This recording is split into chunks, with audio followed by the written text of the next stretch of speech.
বিদ্যালয়ত আজি মানে ভোগালী কি ক'ব? প্ৰথমতে মই নমস্কাৰ জনাইছোঁ আপোনালোকৰ চেনেলৰ দ্বাৰা সমগ্ৰ অসমবাসীলৈ মই আগন্তুক ভোগালী বিহু শুভেচ্ছা আন্তৰিক শুভকামনা জ্ঞাপন কৰিছোঁ।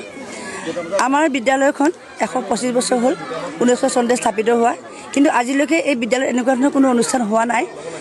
যিহেতু আমাৰ বিদ্যালয়ৰ ছাত্ৰ ছাত্ৰীসকলক আমি পঢ়াইছোঁ, কিতাপে কলমে পঢ়াইছোঁ যে এনেধৰণে বিহু তিনিটা, এই বিহুত এইটো হয়, সিটো বিহুত কি কৰা হয় আমি শিকাইছোঁ। কিন্তু মুখস্থ কৰা, পঢ়া আৰু চকুৱে দেখা পাৰ্থক্য আছে। যিহেতু আজিকালি শিক্ষা ব্যৱস্থাই এনেকুৱা হৈছে যে TLMৰ দ্বাৰা শিক্ষণ সামগ্ৰী আৰু হাতে কামে কৰি পেলাই ল'ৰা ছোৱালী পঢ়াব লাগে, ছাত্ৰ ছাত্ৰী পঢ়াব লাগে। গতিকে আমি আমাৰ সংস্কৃতিক যিটো পৰম্পৰা, সেই পৰম্পৰাক ধৰি ৰাখিবৰ কাৰণে আমি আমাৰ যিখিনি আমাৰ মানৱ সম্পদ আমি গঢ়িবলৈ চেষ্টা কৰিছোঁ, সেই মানৱ সম্পদখিনি ডাঙৰ হৈ আমাৰ দেশৰ একোজন নাগৰিক হ'ব। গতিকে তেওঁলোকৰ লগত আমি আমাৰ এই সংস্কৃতি তথা আমাৰ এই পৰিচয়টো ধৰি ৰাখিবৰ কাৰণে তেওঁলোকক আমি এই সুবিধা দিবৰ কাৰণে আমি আজি এই কাৰ্যসূচী হাতত লৈছোঁ। আমাৰ মূল উদ্দেশ্য হৈছে ছাত্ৰ ছাত্ৰীসকলক আমাৰ সংস্কৃতিৰ লগত পৰিচয় দিয়া। হয়, মাজতে এদিন আমাৰ মানে ইয়াতে মিটিং হৈছিলে, যিটো মাহেকীয়া আমাৰ মাহে মাহে মিটিং হয় ইয়াতে এক্সিকিউটিভ এখন। তাতে মানে মোক প্ৰধান শিক্ষয়িত্ৰীয়ে এদিন মাতি পেলাই সুধিলে যে ৰাণাদা এনেকৈ কথাটো ভাবিছোঁ, কেনেকুৱা হ'ব? মই বোলো এইটোতো বৰ বঢ়িয়া কথা হ'ব বাইদেউ, কাৰণ ইয়াত যিহেতু এই পৰম্পৰাগত আমাৰ স্কুলত কোনোদিনে হোৱা নাই 125 বছৰ স্কুল এখনত। আৰু এই স্কুলখনত প্ৰথম কথা হৈছে যে বাগানৰ ল'ৰা ছোৱালী বা সকলো ধৰ্মৰ ল'ৰা ছোৱালী বেছি আছে। গতিকে আমাৰ মুছলিম সম্প্ৰদায়ৰ ল'ৰা ছোৱালী ইয়াত বেছি। গতিকে তেওঁলোকক আমি কেনেকৈ দেখাওঁ? তেওঁলোকোতো অসমতে থাকে, গতিকে আমি অসমত থকা মানে সকলোকে অসমীয়া বুলিয়েই ভাবোঁ। গতিকে সকলোৱে এই অসমীয়াৰ পৰম্পৰাটো যাতে ৰক্ষা কৰিব পাৰে আৰু চিনাকি পায়।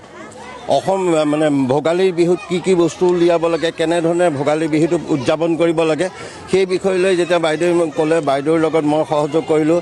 আৰু বাইদেউৰ সহপাঠী যিসকল শিক্ষক শিক্ষয়িত্ৰী আছে তেখেতলোকেও সহায় কৰিলে। আৰু কৰি আজি আমি এই কাৰ্যটো সম্পাদন আপোনালোককো মতাই আনি আগবাঢ়িব পাৰিলোঁ।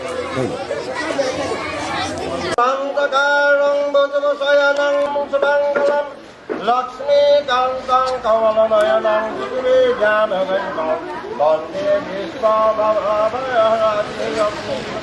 আজি ভোগৰ সংক্ৰান্তিৰ উদ্দেশ্য কৰি আমি পূৰ্বপুৰুষ পৰম্পৰা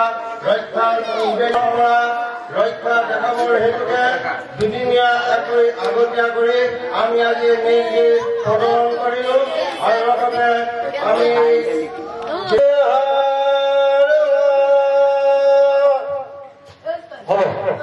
গোটেই বছৰ যাতে সকলোৱে ফল ফুল লাগক, মিলা প্ৰীতি থাকক, শান্তি সমিতি অটুট ৰাখক।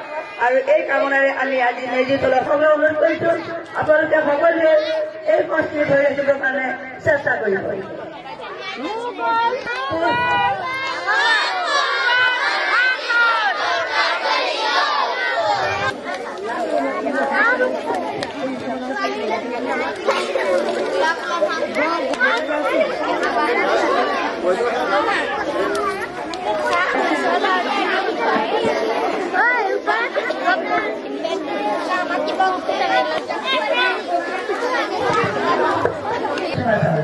আপোনালোকে দেখিছে আমাৰ ইয়াত সজাই থোৱা আছে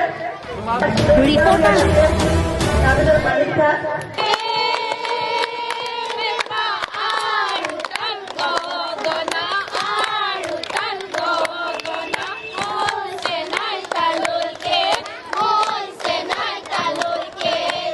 ধন্যবাদ জনাইছোঁ।